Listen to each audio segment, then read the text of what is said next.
Here we are. Oh, you know what? Just a second. Yeah. I just need to Smart. Yeah. Okay, about right here.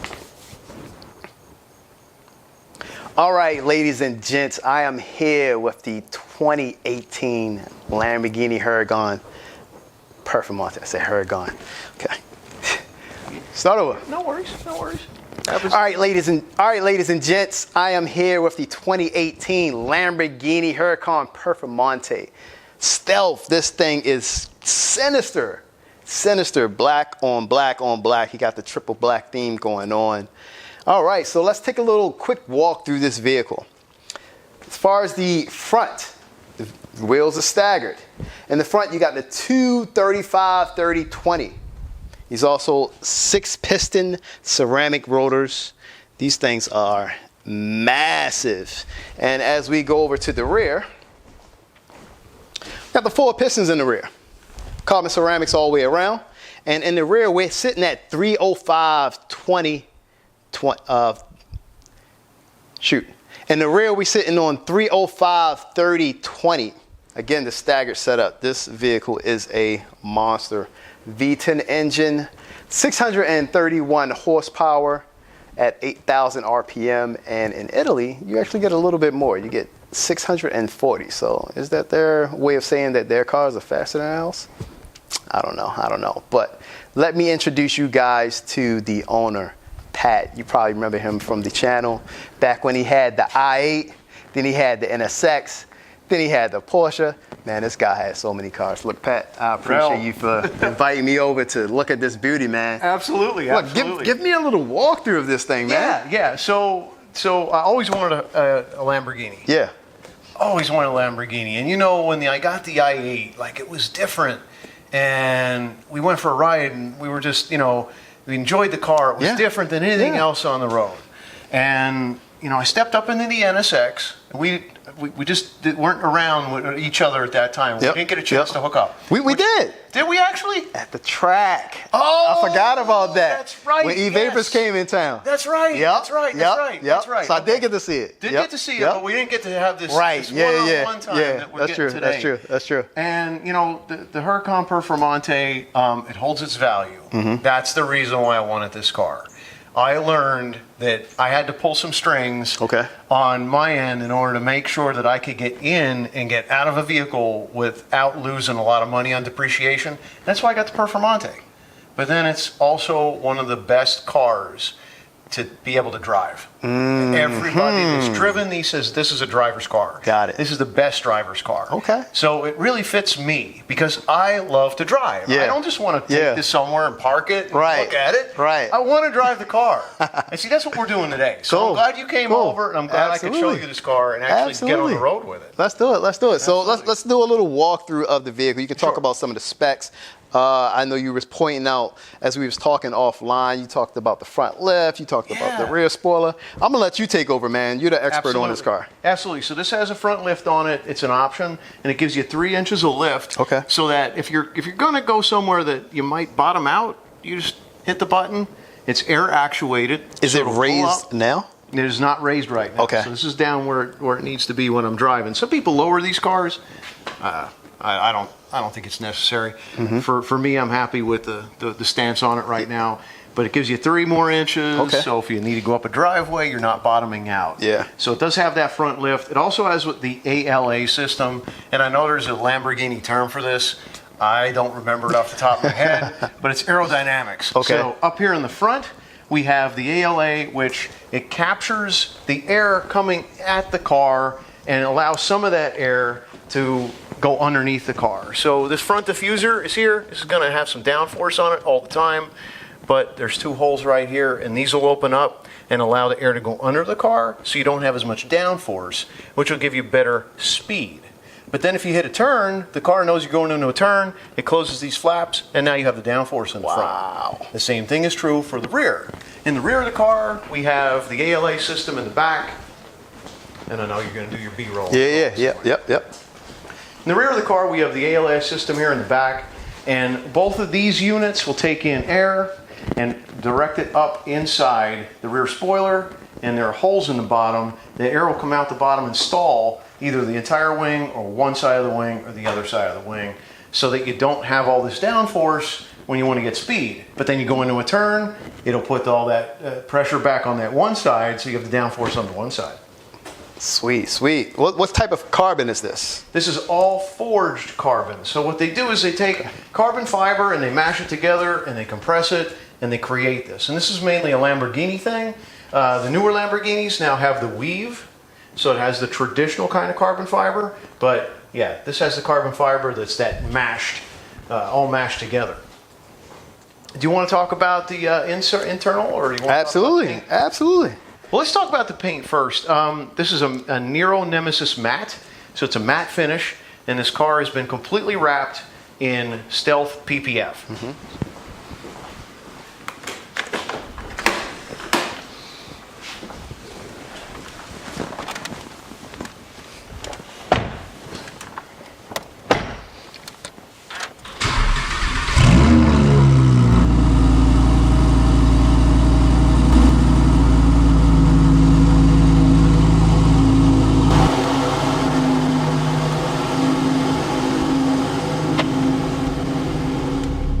So here's your dash, right? You get to see your big RPM meter and you get to see a little speedometer down there. I don't know why they do that. Either way, we need benzina, so we got to get fuel. But there's a neat option where I can let you know what the ALA system is doing. So if I press and hold this button, it pops up over here now. So now we could see the posterior and the anterior of the car, how much the airflow is either flowing over the car or underneath the car, which is pretty cool.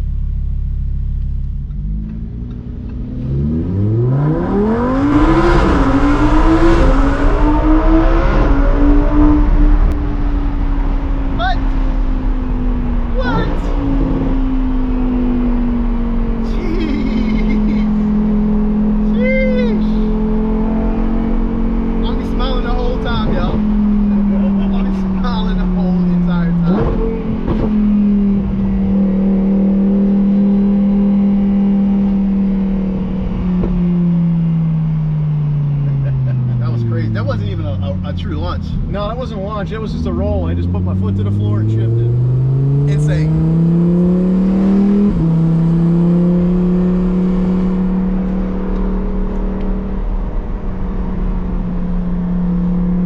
Next stop will be a gas station, and then after that we'll go on our drive.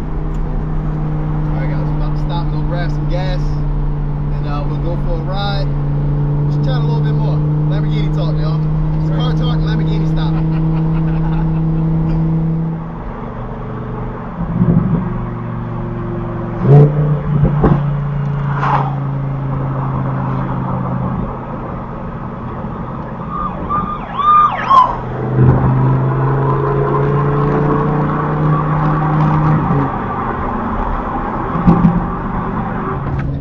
Let's see, y'all, the G-Force and the Performante. That was at what? What did you take it up to? I don't know. Seven RPM? About 7,000? Yeah, about 7,000. We'll do it again here real quick.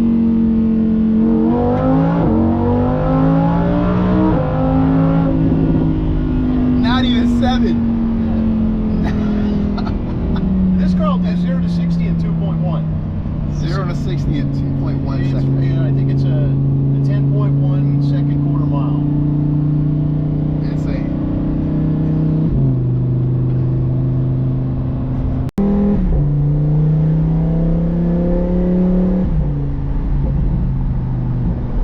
This is in sport. Yep, this is sport mode. We go into Strada, it's going to get quiet. Yep, So we don't have the exhaust. When we come down into Corsa, which is your race mode, that's where you get the drama. Throttle response change as well? Nope, No, throttle response doesn't change, but you Okay. definitely get this cool look to it.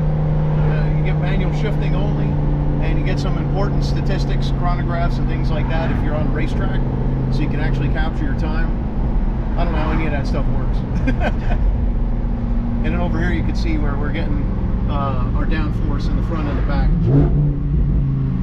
And it'll change as we slow down and the graph goes down.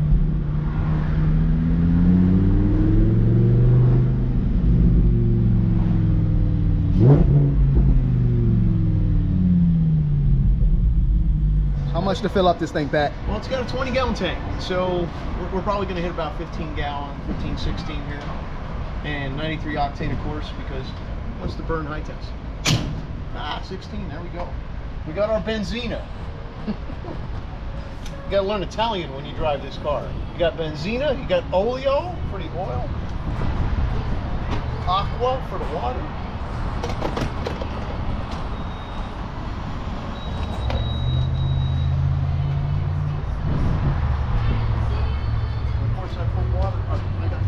And this is the gas cap, correct?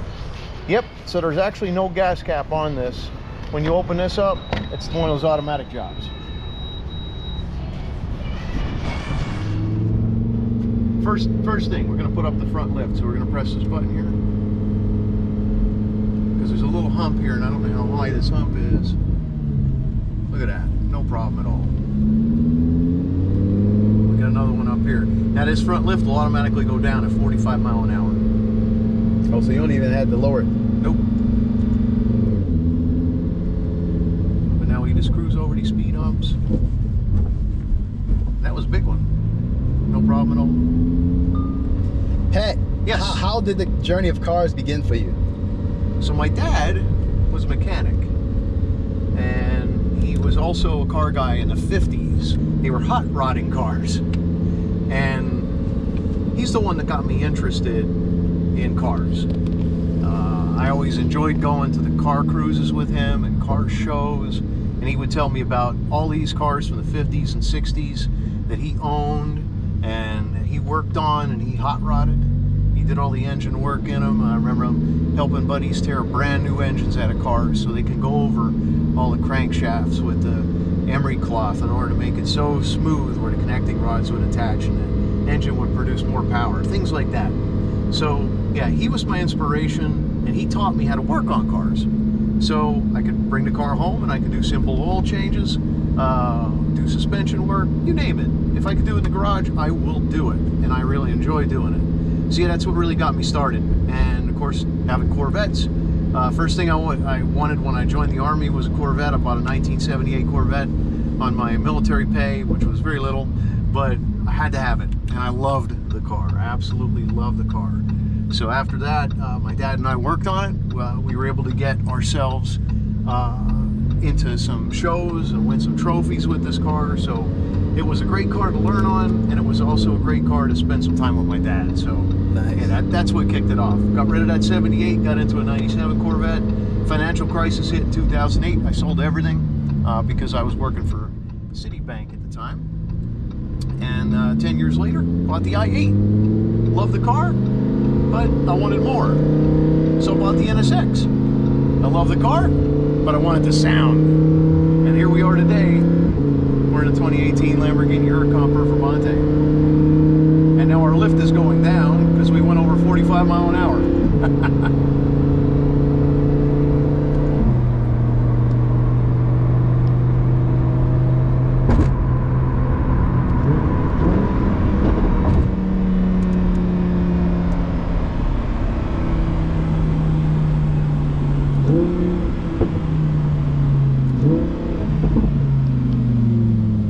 So you've owned a plethora of cars, Pat.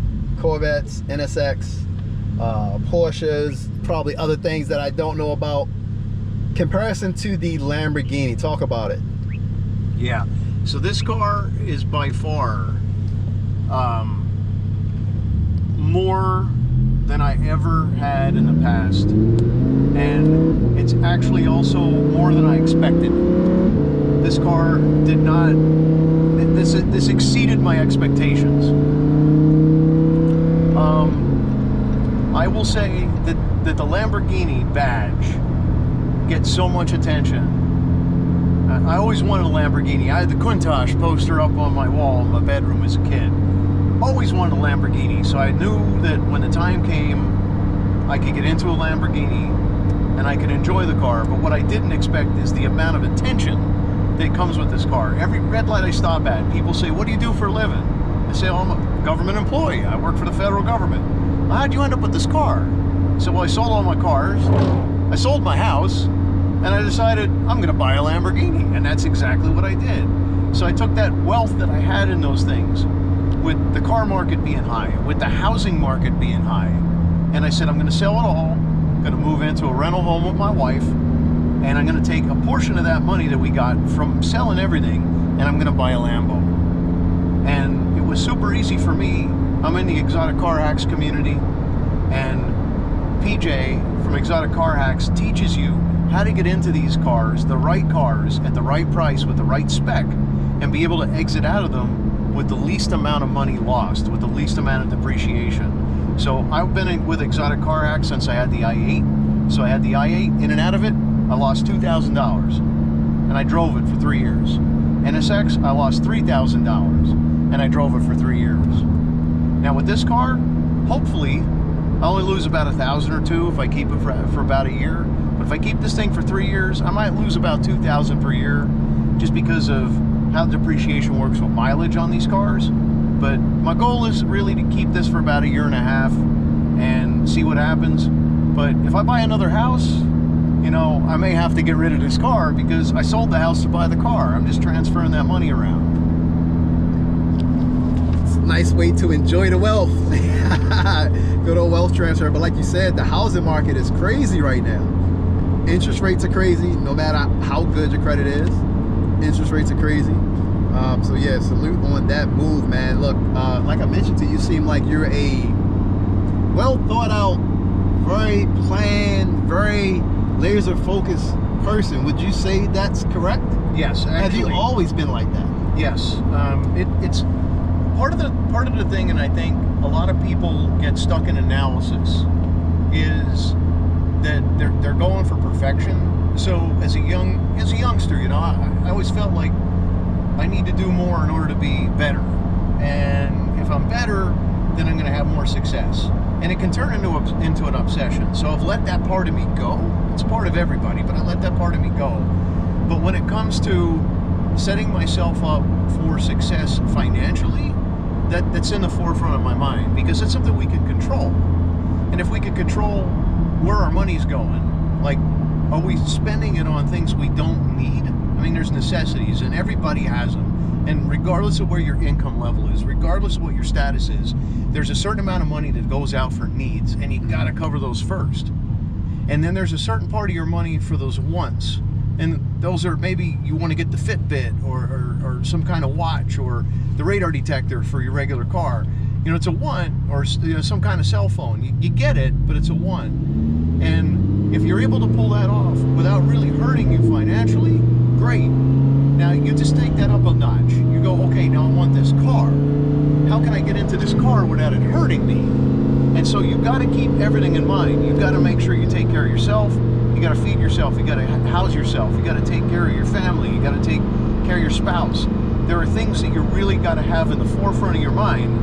And then outside of that, you start looking at your wants and what you're able to pull off. And I tell you, Rell, if I wasn't able to get this car, I wouldn't own it. Because ultimately for me, I want to be able to take care of those things that are a necessity. And I also want to have some money put aside for an emergency. And if I don't have that money, I wouldn't have this car. So if I didn't sell that house that I had previously, if I didn't sell my other cars, I wouldn't be driving this Lamborghini. So for me, it was a way to transition into it.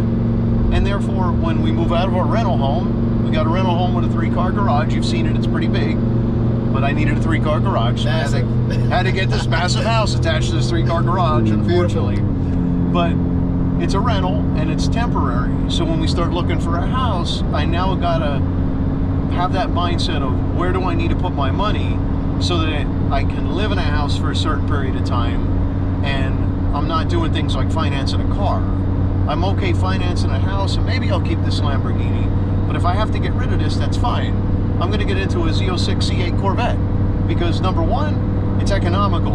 I can get in and out of it still. It holds its value pretty well. I get the sound, I get the drama, I get that noise, and you know, I can also get it outfitted with with the carbon package on the inside, so it's special. And I love the Corvettes. I'm a Corvette guy. So I can get into a Corvette, I can be happy, I can drive it. I don't need all this attention that the bull carries. That bull badge carries so much attention. And so I can just go anywhere. I can take it to Walmart and not have people running up to me in the parking lot like I did get with this car. And I can just enjoy the car for what it is. But really it's that mindset of how am I going to adjust where I put my wealth that I've accumulated, because I'm 50, I've accumulated over this amount of time. Where can I move that wealth so that I'm taken care of and my family's taken care of, and it's just still enough left over to enjoy the things in life, because life only lasts so long. All right, so best advice for a car enthusiast that's looking to get a Lamborghini. What do you think that they should do? You know, the younger self, like you said, you're 50. You know, we might got some guys out here or girls that's, you know, maybe teenagers in their late 20s, early 20s, 30s, 40s, that's looking to get into a Lamborghini. What would you say to them as far as advice that they should do financially to set themselves up? Well, you gotta have passion and you gotta have purpose.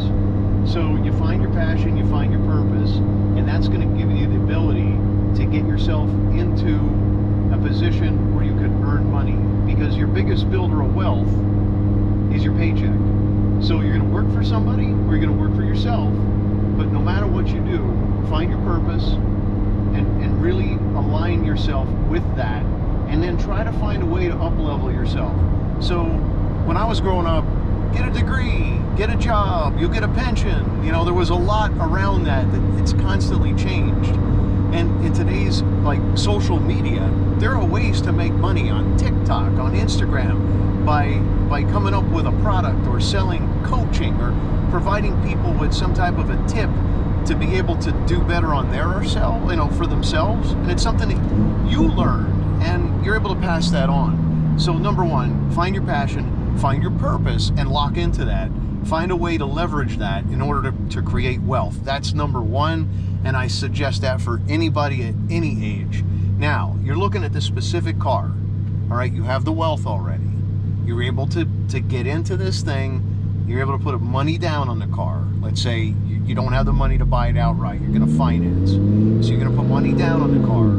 You gotta negotiate with who's selling this car and be able to offer something that's reasonable to them and still gives you a good deal, because you got to think of your exit strategy. When I get out of this car, because I put this many miles on it, it might be worth this. And you could look at the next model of your older car. You could look at that car has more miles on it than the car that I want. What is that car going for on Car Gurus? I am going to try to make that offer on that car in order to entice that dealer to sell it to me, but also not hurt myself in the process of trying to buy this car.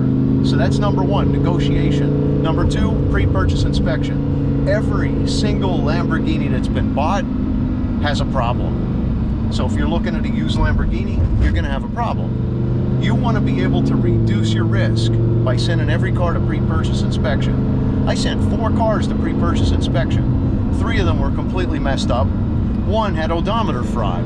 If I didn't know that, and I bought that car with 7,000 miles on the odometer, and I went to sell it, it would have had over 25,000 miles on it when I went to sell it. Who's getting stuck with the depreciation? Me. So always send a car to pre-purchase inspection to a qualified third-party mechanic that knows Lamborghinis. That is the number one thing you gotta do with these cars. All right, guys, we're approaching the bridge. Look at the sheeps. Yeah, we're in the country out here. Oh yeah, we're in the back roads. Oh, look at this bridge.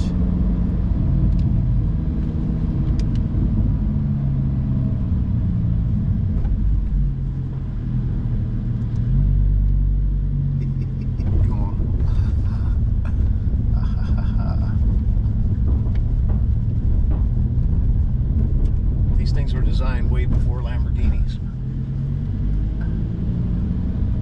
Alright, I'm going to back up into that little pull-off that's right there. Let's see. It doesn't look good, it doesn't look good.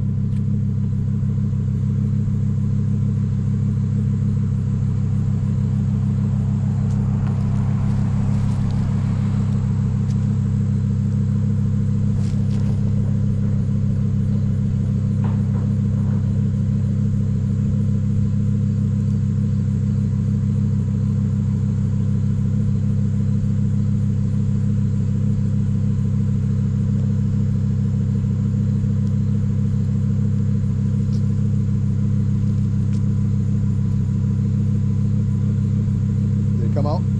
Yeah, I'm thinking. It's too bad there's so much traffic. That's the thing. I don't know.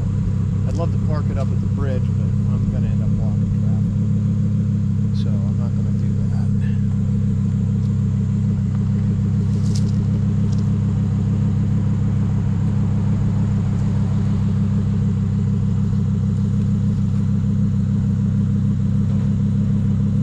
Machine in the wild.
Everything's in Italian. You gotta learn Italian. You gotta benzina up here for fuel. And see the temperature, it says 77.9 degrees Fahrenheit. That's because they converted from Celsius. It's not actually 77.9. That's whatever the conversion was, is 77.9. So it might be 77, it might be 78, but it's always gonna tell you a decimal in Fahrenheit. And the tire pressure is in bar. So you don't get a PSI, you get bar.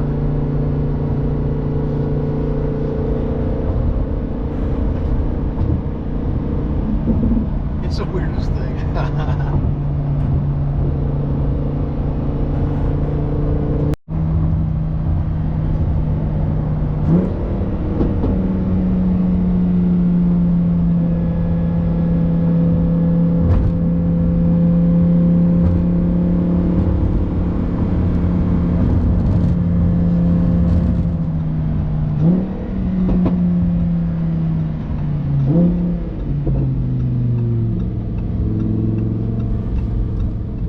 Pat, so what I got is the top 5. We'll ask you 5 random questions. All right. And you give me the answers to all 5.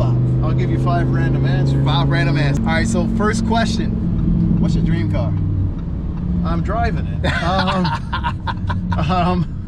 Yeah, I need to come up with a new one, don't I? Because if I'm driving this car, then I need another dream car. Well, I mean, you're just driving your dream. Okay, Pagani.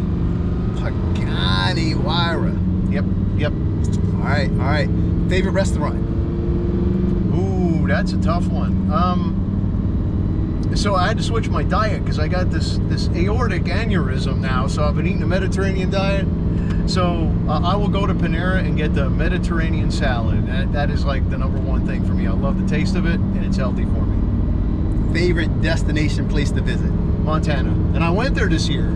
Okay. Yep. What keeps you going every day? What keeps me going every day? So I like to look at each day as the beginning of the day as being something new. Like I need to learn something new during that day. There's going to be something that's challenging. There's going to be something that's exciting. If you get out of bed in the morning and you don't have a smile on your face first thing in the morning, you gotta find a way to bring that. You gotta find the passion again. You gotta bring that into your life, and that's what's gonna drive you every day, no matter what it is. And if it changes, all the better.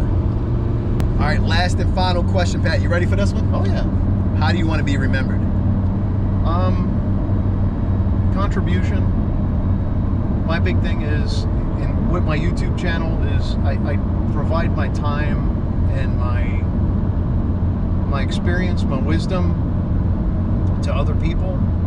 So I think right now my YouTube channel is what really gave me that ability to provide that remembrance of me. You know, there's some type of contribution to society. So that's my thing, contribution. Love it, love it. And where can people find you at, Pat? Pat's Garage Online. We got a YouTube, we got an Instagram, and we have a TikTok now. Figured out what the heck, TikTok. And to piggyback, man, how is it owning your ultimate goal dream car? It sometimes it's overwhelming. I don't want to look a gift horse in the mouth.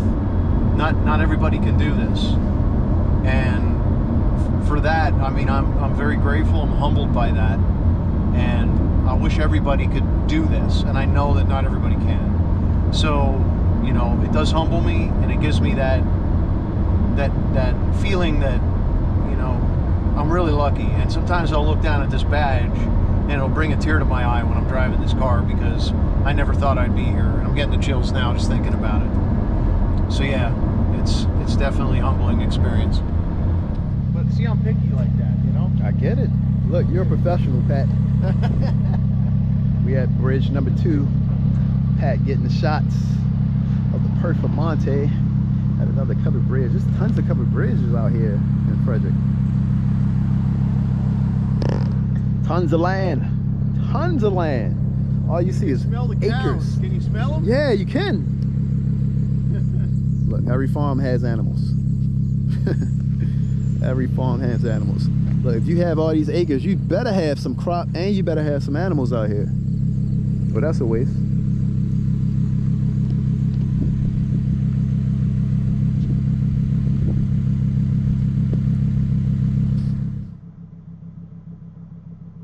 Yeah, that lady, I was waiting for her to go by, and I'm like, oh, Yeah, she's she's gonna take a picture. I had to. I'm like, oh, no, that's all right. Totally get it.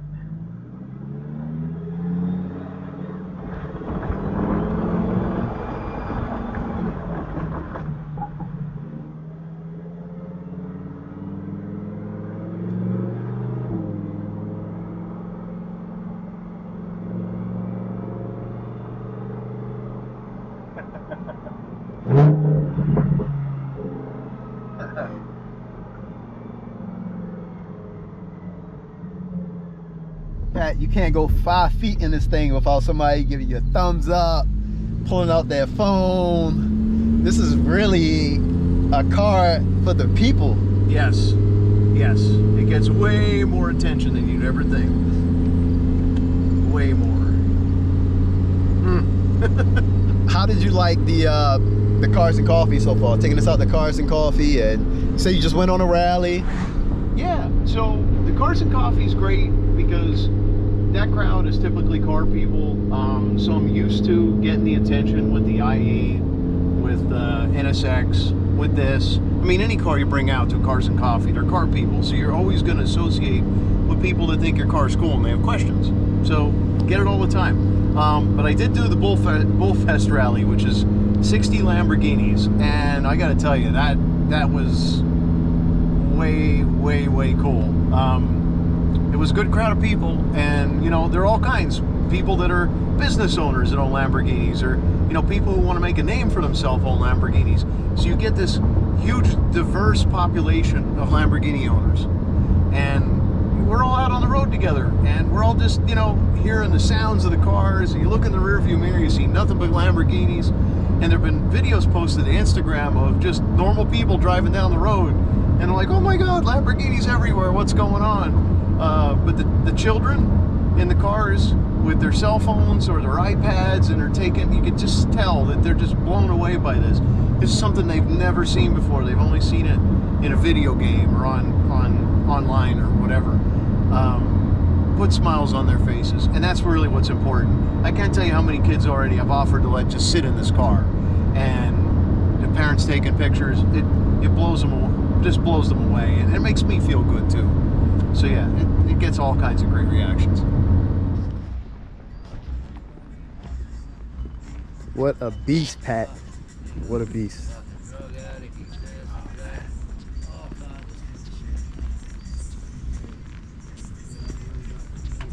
It's not a supercar. So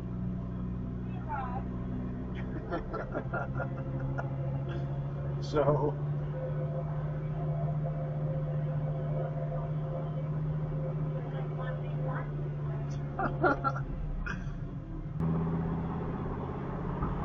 the NSX went up to about 160, but I didn't sell it at the top because if I sold it at the top, what am I going to buy? What am I going to replace it with? Am I going to buy a Huracan? How much am I going to spend for that? You know, so I ended up keeping the NSX. But deep down inside, I'm like, I just want a Huracan. And I even thought about just getting an R8. If I get an R8, it has the same internals. It's just more luxury, but I can convert the exhaust to make it sound better. You know, there were things about the Huracan or the R8 that would have been great as well. But it's not a Huracan. Yeah. It's not a Lamborghini. People get the R8, so they're like, I should have bought a Huracan. Yep. What, you trying to race? No. No, you're not trying to race. No, not at all. Why not? You too fast, man. You got it. You too fast, man. Y'all niggas will get me. Yeah, appreciate it. Y'all live in Fred? Yep, I do. He's in Baltimore, but I'm in Frederick. Y'all stay safe. All right, man. thank you.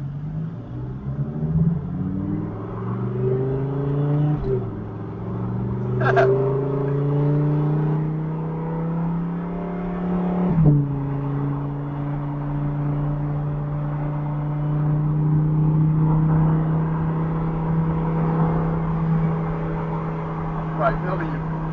Yeah.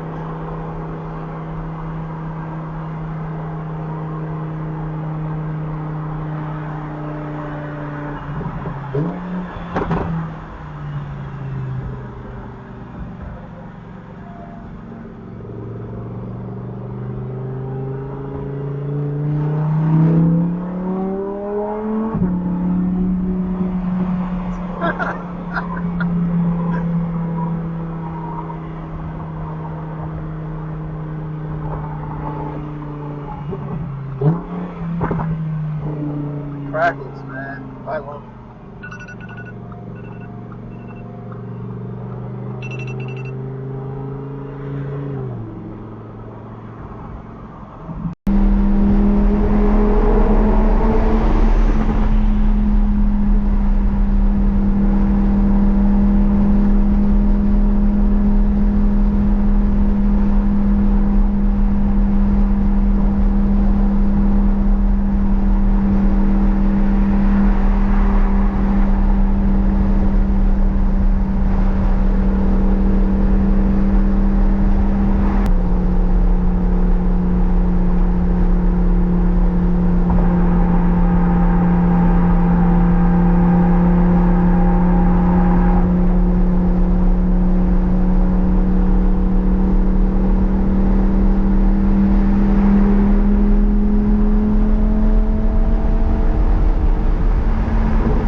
Pat, man, it's been a pleasure to be out in this beauty, man.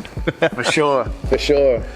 Look, this thing is a blast, guys. The Lamborghini Performante. It's definitely high up on my list, man. High up on the list. The noise, the sounds, the people. Again, Pat, I really greatly appreciate you for taking me out and enjoying this vehicle. Definitely means a lot to me. You guys, be sure to check them out. Pat's Garage Online on YouTube. And what's you got Instagram as well, right? Same thing, Pat's Garage Online as well there. And hey, Rell, it's always a pleasure hanging out with you. I enjoyed our time together. We had a blast, and I'm glad that Rell was able to come out and go for a ride with me today. And I know it was a thrill for me too. So thanks. Cool. So thank you guys for joining the video. Be sure to like, comment, subscribe, and I'll see you on the next one. And as I always say, stay positive, stay motivated. Salute.